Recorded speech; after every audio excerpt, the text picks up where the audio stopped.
The first scream cut through the night like a knife. In a small village beneath the dark shape of Monte Cassino, the houses were quiet, the lamps blown out, the families hiding. Inside one stone house, a girl named Lucia pressed her back against the wall, holding her breath. She was 16. Her mother's hand covered her mouth. Her little brother clung to her skirt. Outside, heavy boots stamped on the road. Drunk voices laughed in a language she did not understand. Metal clanged against stone. Someone cried, "No, please." And then there was another scream, longer, sharper, full of terror. Lucia's father stood by the door, holding the only thing he had, a walking stick. His hands were shaking, but his jaw was set. He had heard German tanks, he had heard Allied bombs, but he had never heard screams like these. This was something else, something worse. The footsteps stopped right outside their door. A fist slammed into the wood. Once, twice. A kick followed, strong enough to make dust fall from the ceiling. Lucia's brother started to sob. Her mother whispered, "Quiet, quiet, quiet." But the child couldn't stop. Another kick. The door began to crack. Lucia could see the shadow of a man through the gap, and behind him more shadows, rough shapes against the moonlight. She could smell sweat and wine. Her father turned his head once, looking back at his family. His eyes said everything. "I have to try." The door burst open. The first soldier stepped inside, eyes wild, a crooked knife at his belt, his uniform strange, nothing like the Germans, nothing like the Italians. He smiled when he saw Lucia.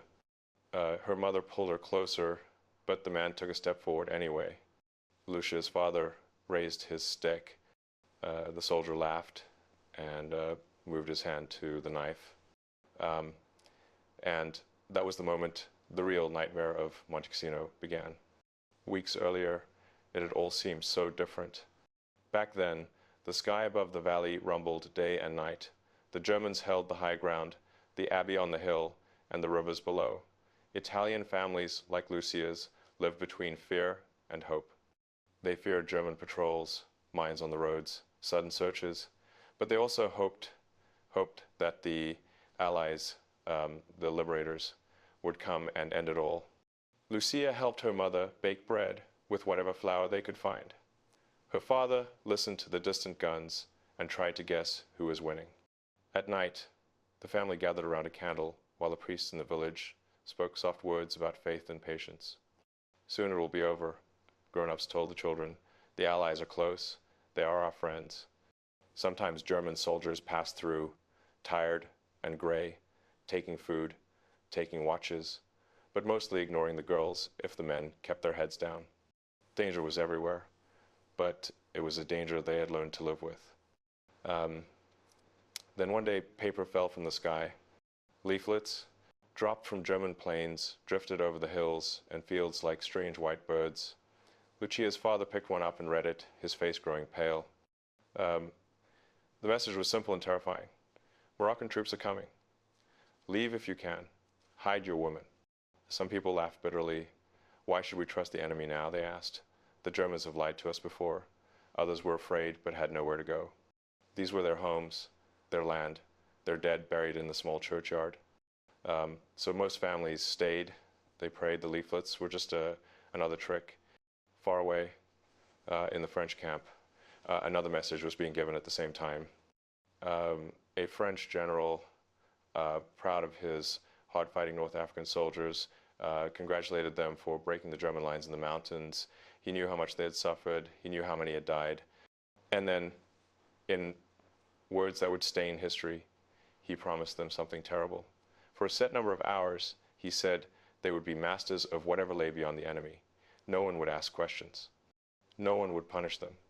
On the evening of 18 May 1944, the guns around Monte Cassino began to fall silent.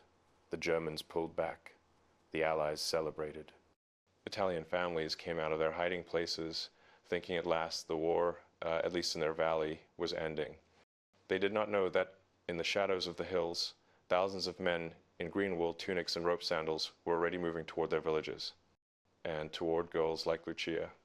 The stick broke in two on the soldier's shoulder. Lucia's father had swung it with all his strength, but the man in the doorway only staggered a little, then smiled in a cold, ugly way. Behind him, 3 more soldiers pushed into the room, filling it with a smell of sweat, leather, and cheap wine. One of them raised his rifle and, without a word, struck Lucia's father across the face with the butt. The sound was like a melon hitting the floor.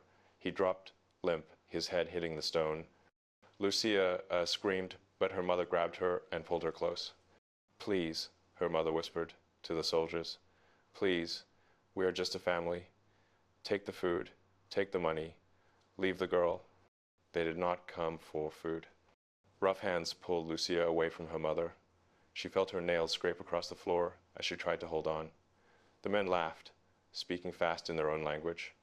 One of them kicked the door wider open so the others could drag her out into the night. The last thing Lucia saw was her father's body lying still and her mother's hands reaching out, empty. Then the door slammed, and the screams from other houses rose like a terrible chorus. But the road to that night had begun months earlier, up on the cold slopes of Monte Cassino. The mountain was the key to everything. On its top stood a great Benedictine abbey, and all around it the Germans had dug in. They held the valleys, the rivers, the ridges. Below them, the Allies tried again and again to break through the winter line, but each attack was smashed by machine guns, mines, and artillery. To the Italian civilians, the battle was a storm they could not escape. Bombs fell on their fields, houses shook, sometimes whole villages disappeared under smoke and dust. The famous abbey itself was hit with hundreds of tons of explosives. People said the sky rained fire. Into this frozen hell came the French Expeditionary Corps. They were not just men from Paris or Marseille. Many were from faraway North Africa, Morocco, Algeria, Tunisia.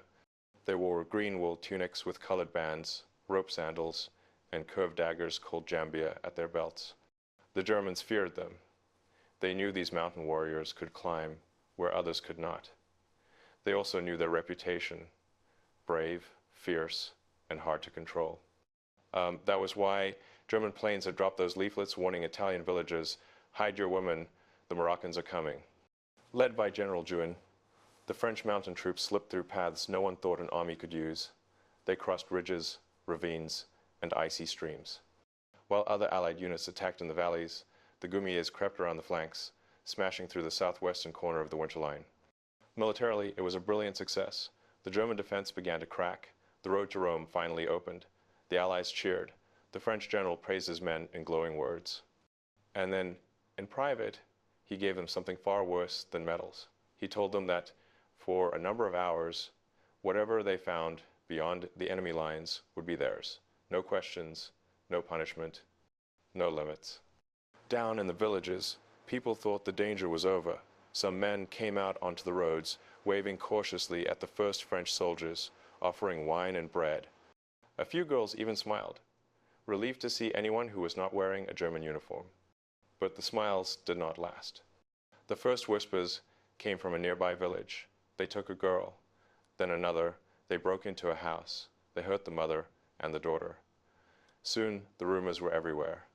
Fathers dug hiding places in barns, caves, and cellars. Mothers told their daughters to cut their hair, to smudge their faces with dirt, to look as small and plain as possible. In one village, a parish priest, Don Alberto, stepped between a group of soldiers and 2 little girls, only 6 and 9 years old. He held up his hands and said calmly, "No, not them. Take me instead." The soldiers went silent for a moment.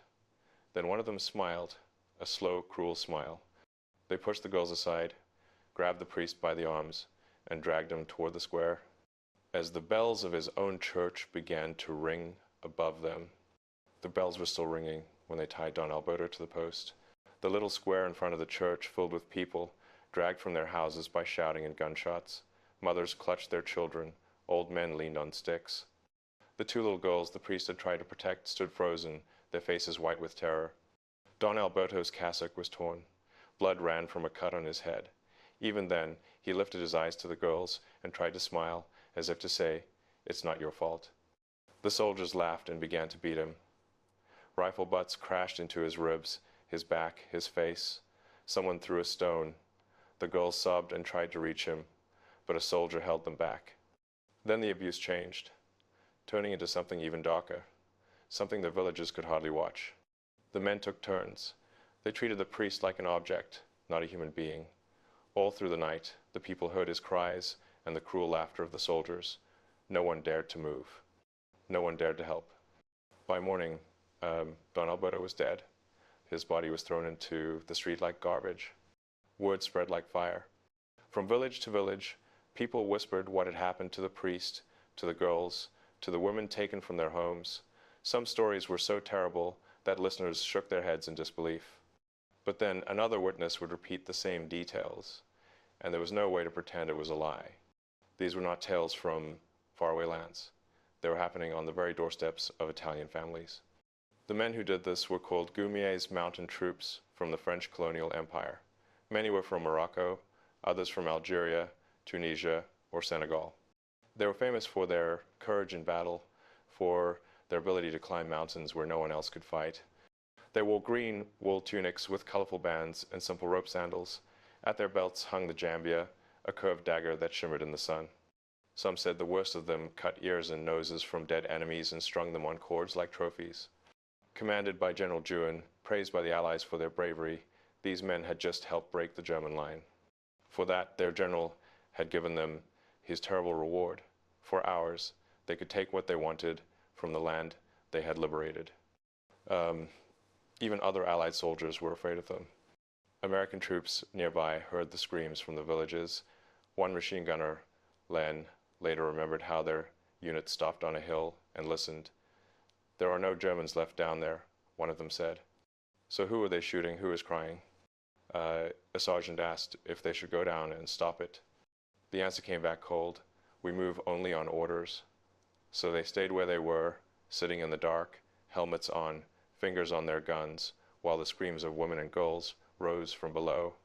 In one village, 2 sisters were taken by a whole platoon. In another, an old man was tormented by hundreds of soldiers, used as a plaything until he could not even scream anymore. A girl and her sister were crucified in a square while their family watched, powerless. These were not isolated horrors. They were part of a wave. Back in Lucia's valley, families tried to hide. Some fled to the mountains, others dug pits beneath barns or hid in caves at the foot of Mount Petrella. The fascist guard had managed to evacuate some children earlier, sending them north, but most people had stayed, hoping the storm would pass them by. It did not. Lucia lay in a cramped, hidden cellar with her mother, little brother, and 3 neighbor girls. Above them, they heard boots and shouting, furniture crashing, doors breaking. Someone screamed close by, then another voice shouted in French. For a moment, there was silence. Then a heavy heel stamped on the trapdoor above their heads. Dust fell into their eyes. Another boot followed. Someone laughed. The wooden cover was yanked away, and cold night air rushed into the hiding place. Lucia squinted up into the moonlight and saw 3 dark shapes staring down at them. For a heartbeat, no one moved. Lucia stared up from the dark cellar into the faces of the 3 soldiers. Moonlight caught the metal of their jambia daggers and the white of their eyes. Behind them, more shapes shifted and laughed. One of the men said something in French, pointing at the girls like they were animals in a cage. Rough hands dragged them out one by one. Lucia's little brother clung to their mother, but he was ripped away and thrown aside. Her mother tried to shield Lucia with her own body, but a blow from a rifle sent her crashing to the ground. What happened next would stay burned into Lucia's mind forever. She remembered the cold ground on her back, the weight she couldn't push away, the smell of sweat and wine and dust, the sound of her own voice begging them to stop. She remembered the laughter, the shouting, the way one man pushed the other aside as if she were not a person but a prize to be passed around. In the distance, other screams rose and fell. It was not just one house, it was many. Across the whole casino region, the same nightmare unfolded. In one village, 30 women and 2 men were attacked in a matter of hours.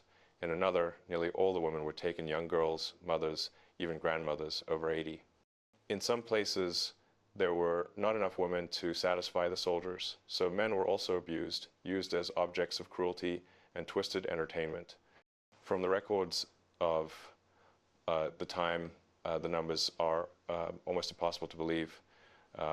One mayor reported that in his small town of just 2,500 people, about 700 women had been assaulted. Across the wider area, more than 7,000 civilians, including children, were attacked. Some historians think the real number of victims reached 60,000. These were not enemy soldiers on a battlefield.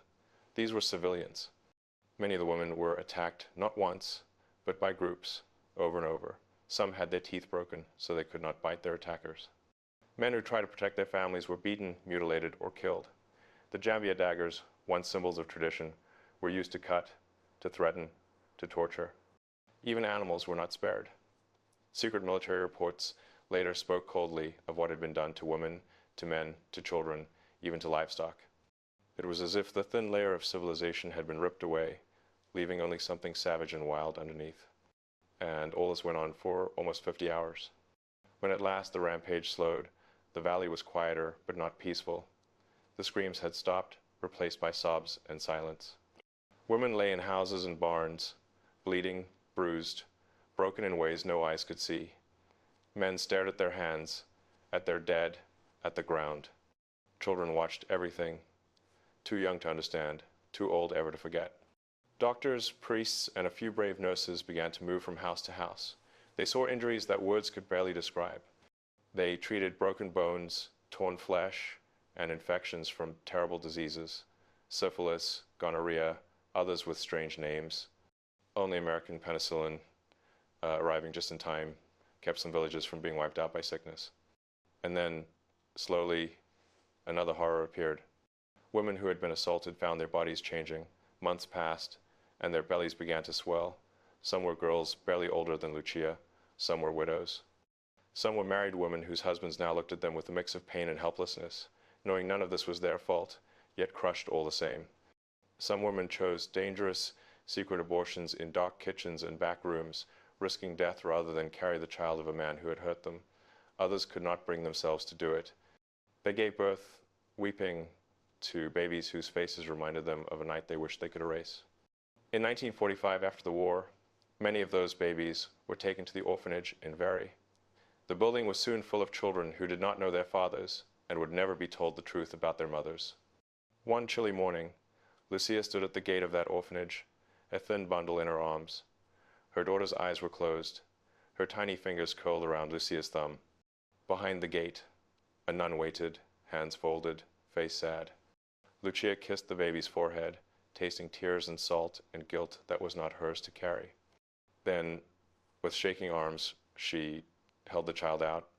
The nun took the baby gently. The gate swung shut with a heavy clank of iron, and Lucia's knees buckled as she fell to the ground, sobbing, while the child, who was both her deepest wound and her last hope, was carried away into a life of secrets. Lucia lay on the ground outside the orphanage gate, her hands empty for the first time in months. The iron bars still shook from the force of the nun closing them. Behind the wall, she could hear a baby crying, a sound she knew better than her own breath. Her baby. The child of that night. The child of men whose faces she wanted to forget. "Get up, my girl," an older woman whispered, helping her to her feet. Around them stood other women with red eyes and shaking hands. Some still held babies. Some had already given theirs away. It was as if the war had left a last cruel gift in every pair of arms. Lucia wiped her face. The world felt dim and far away. The war was officially over. The Germans were gone. The Allies had moved on. But inside the hearts of these women, the Battle of Monte Cassino still raged. Life did not return to normal. Many women never went back to school. Some could not sleep without screaming. Others refused to leave their houses after dark. Men who had failed to protect their families carried their own silent shame. Some drank. Some turned hard and cold. Some simply broke inside where no one could see. There were girls who never married because they could not bear anyone to touch them. There were wives whose husbands could not look at them without remembering the night they had been taken. In one house, a girl sat on a stool, her head between her knees. Blood trickled down her legs. Her oldest sister asked, "What happened?" The mother said quickly, "She fell. She hurt herself. Don't ask." Years later, the older sister would finally understand and wish she had hugged her that day instead of walking away. For a long time, people did not speak of the Moroccan night. The Italian government refused offers of help from the International Red Cross. They did not want a big scandal with France. They did not want the world to see how badly their own people had been failed. A heavy blanket of silence was pulled over the valley. But the truth did not disappear. Secret military reports told everything in cold, careful words. They described soldiers breaking down doors, hitting people with rifle butts, dragging women outside and abusing them in front of their families and any strangers in the street. They even listed attacks on animals. The method was written out like a plan. Doctors' records listed injuries, infections, pregnancies. Some victims lost their minds and were sent to asylums. Others took their own lives. The war ended on paper, but not in their heads. When pressure finally came from outside, the French courts charged around 300 Moroccan soldiers, but thousands had taken part. Many more had watched, encouraged, or turned away. General Juin, who had promised his troops those terrible hours, was never punished. General de Gaulle, head of Free France, knew what had happened. He too stayed silent. To make it easier, some French voices blamed it all on the African troops, as if the white French soldiers had been innocent spectators. But British reports told a different story. French soldiers of all kinds, Moroccan and European, had attacked women in the open streets, in front of witnesses, in village after village. Still no French government stood up to say, "We did this, we are sorry." Years turned into decades. Children from the orphanage grew up never knowing why they were there. Survivors grew old, carrying their stories like heavy stones inside their chests. Then, 60 years after that night, in 2004, an old radio in Lucia's kitchen crackled to life. She was an old woman now, her hands lined, her hair white. The valley outside looked peaceful. Tourists sometimes came to see the famous monastery. They took pictures, smiling, with no idea of what the earth beneath their feet had seen. On the radio, a voice spoke in formal Italian. The president of an association of Moroccan ex-combatants has today officially apologized for what happened at Monte Cassino. Lucia froze, her heart hammered like a young girl's. She sat down slowly, her eyes filling with tears. Someone had finally said the words, "We are sorry," not the men who hurt her, not the commander who gave them permission, but someone from their land, their history. It was a strange comfort, but the voice went on, explaining something else. France, the country that had worn the uniforms, given the orders, and led those troops, had never made a public apology. Not in 1944, not in 2004, not ever. Lucia's hands began to shake.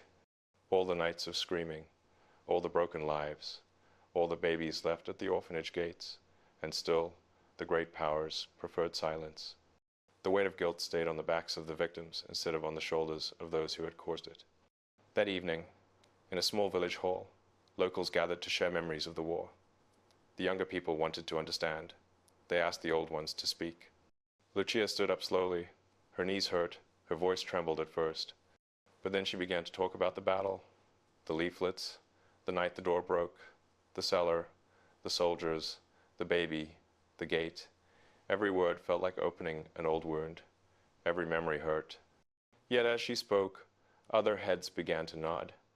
Eyes filled with tears. People who had stayed silent for 60 years found their voices too. No government had given them justice. No powerful leader had wiped away their shame. So the survivors did the only thing they could. They told the world, in their own words, what had been done to Italian women during World War II. And with every story spoken aloud, the cloak of silence over Monte Cassino tore a little more